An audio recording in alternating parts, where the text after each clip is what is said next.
Hello everyone, my name is Brendan Marr.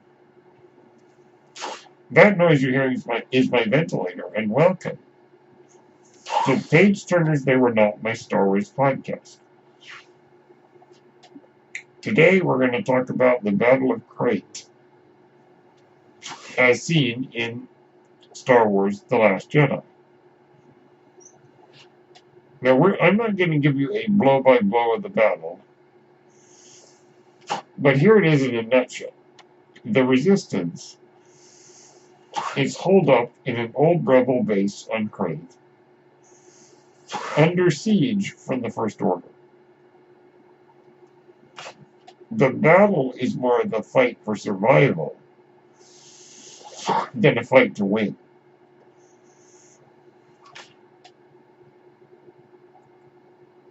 And it's definitely a battle where it all seems lost. When, of course, Rey returns, with Rey and Chewie's piloting skills, and the force projection of Luke, saved the day for the Resistance. Now, of course, as we know, the First Order had been chasing the Resistance, but the destination of the Resistance, as chosen by Admiral Holdo, was to get to the mineral planet Crait so that they could set up shop in the old rebel base and send out a signal to reach their allies in the Outer Rim, who hopefully would come to save them.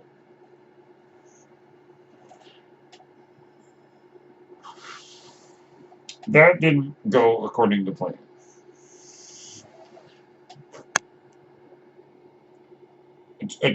Some truly amazing things happened here.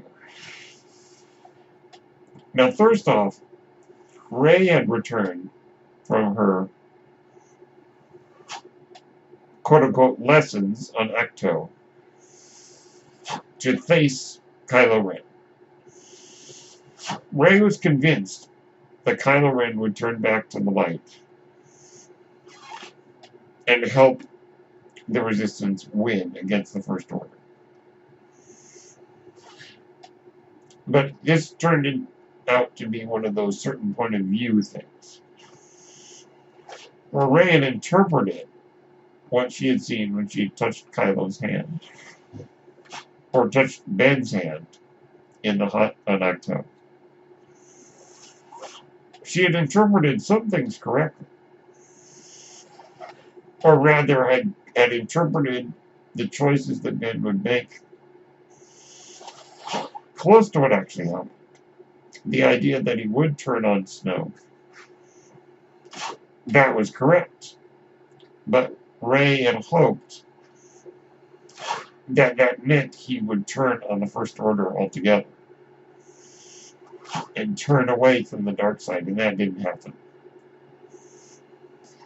So Rey rushed to face him, and we all know how that turned out. Rey then rejoined the fight on Crait. Chewie piloted the Falcon, along with his little sidekick Porg. That Porg has a name, but I'm not sure what it is. They did some fancy flying, with Rey manning one of the gunning stations, which proved to be quite useful because, as we saw, Kylo Ren was so focused on rage toward his former life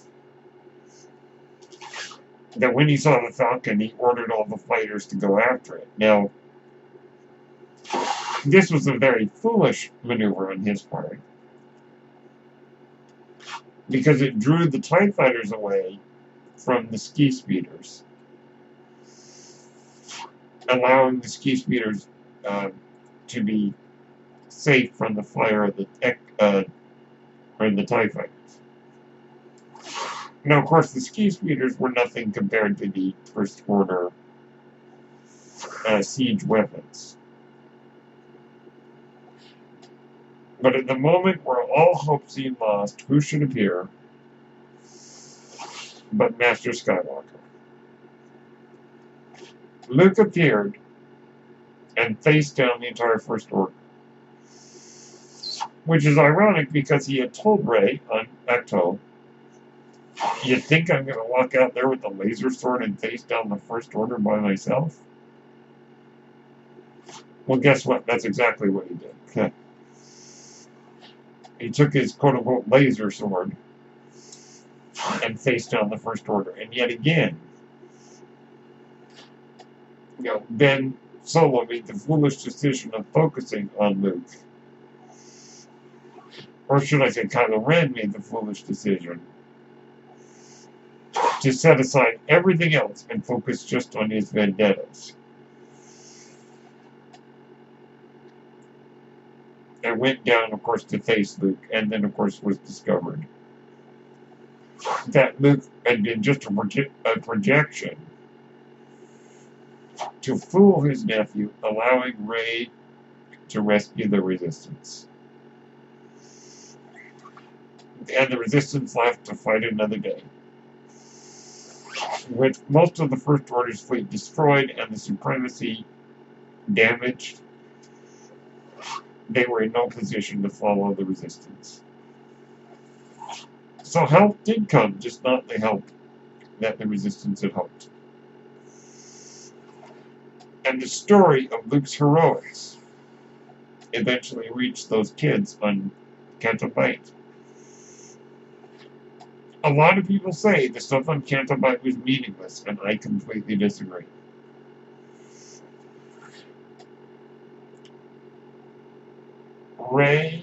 Rose giving the ring of the Resistance to the Broom Kid was one spark of hope. The next was the stories of Luke. And those stories gave hope to these kids. Which, by the way, is why that last scene of The Last Jedi made me the best way to describe Star Wars in a nutshell. It is a story we tell to kids to inspire hope. Luke's stand on Crait, which actually proved to be his last stand, was not only was it one of the greatest, if not the greatest use, actually the greatest use of the Force we've ever seen, I think. It is also one of Luke Skywalker's greatest moments. It is also Luke embracing everything that he had rejected in his exile on Acto.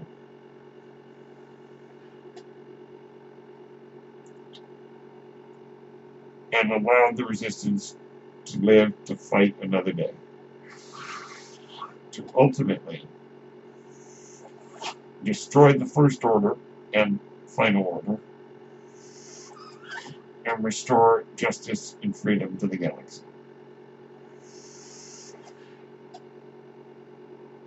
So that is the Battle of Crait.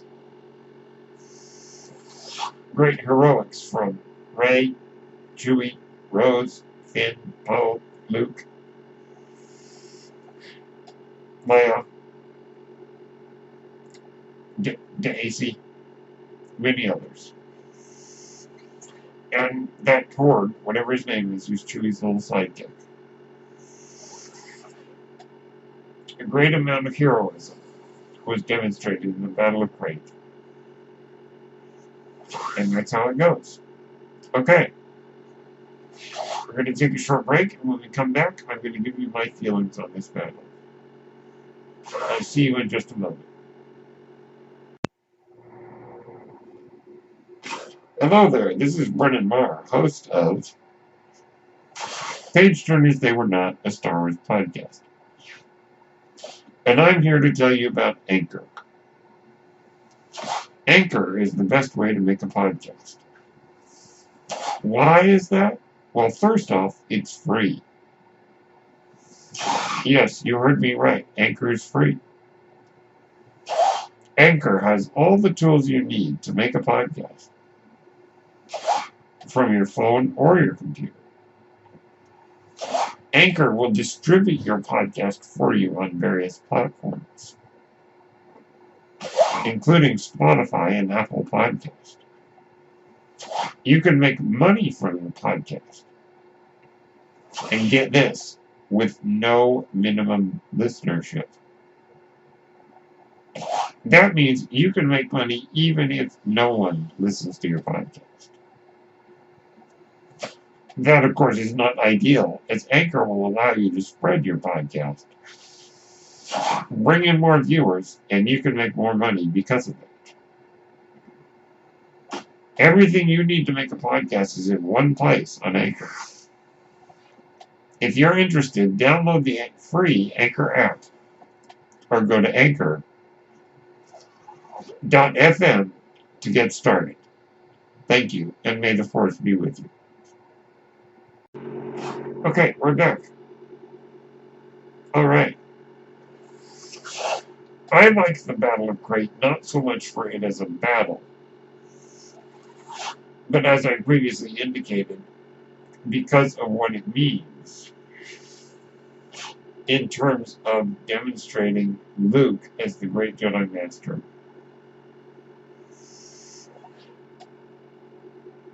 And also Rey returning to save her friends. The amount of heroism displayed and involving the characters, to me, is what makes this battle great. The battle itself is just a battle to survive. It's a battle to get away. Or rather, their original plan, of course, was to summon their allies, but no one came. Hope had been lost, according to Leia, and the galaxy has lost its hope. But Luke came, and I'll bet you anything. Okay, the allies of the First Order the allies of the Resistance did not come to the Battle of Crait. But in the Rise of Skywalker, they came to the Battle of Exegol. Why did they come to the Battle of Exegol when they did not come to the Battle of Crait? Well, I'm going to give you a theory. I think it's because of Luke. I think Luke's heroic last stand, as hinted at the end of The Last Jedi, the story spread of Luke's heroism. And I think the Jedi, being the great hope of the galaxy, Luke returning to demonstrate that he truly was the great Jedi that everyone knew he was, gave the galaxy hope it had been lacking. And I think that's why Lando was able to convince so many to come and join the fight in The Rise of Skywalker. Was because Luke's heroic last stand had given the galaxy hope and faith that it was severely lacking. So I like the Battle of Crait because of what it says about our characters. And also that Luke had learned his lesson. Let's be clear. The major heart, I think, of The Last Jedi is hope. But furthermore, Luke's story arc is about Luke regaining his faith that he had lost. Faith in himself, faith in the Jedi, faith in the cause he was fighting for. Luke had lost that. And thanks to Rey and Master Yoda, Luke was able to learn his lesson and embrace his destiny as the great Jedi. And let go of the mistakes he made by saying, I made some mistakes. I caused my nephew to turn on me. But Luke thought at first that it would be better to go and hide, cut himself off on the Force, and sit around in self-loathing. Yoda was able to explain to him, look, your job as a Jedi Master is to pass on the mistakes that you made to the next generation. Something that Yoda did, by the way. Yoda learned his lesson because of his failures in the prequel era. Yoda would know best what it's like to learn from your mistakes and teach what you've learned to the next generation. Luke failed to do that until finally he was able to let go of the mistake he made, embrace his destiny, and return to teach the final lesson that light will always triumph over darkness, and that he truly was the strongest Jedi Master perhaps the galaxy had seen in a long time. So as I said, I like this battle for what it tells us about the characters, what it means for completing some of the big story arcs, character arcs. Whereas the actual battle with the ski speeders is not really my favorite part. I think it's okay, but I don't find myself going, oh yeah, wow, wow, wow. You know, I don't do that. But I do get really, really into it, as my friend Justin Hamilton will tell you, when it comes to particularly the Master Luke. But also Rey lifting rocks.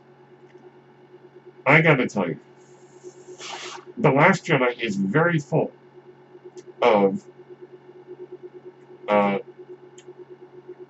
shall we say, moments that set up something later. When Luke asks Rey, what is the Force? Rey says it's a power that lets you control people and make things float. And Luke later says, it's not about lifting rocks.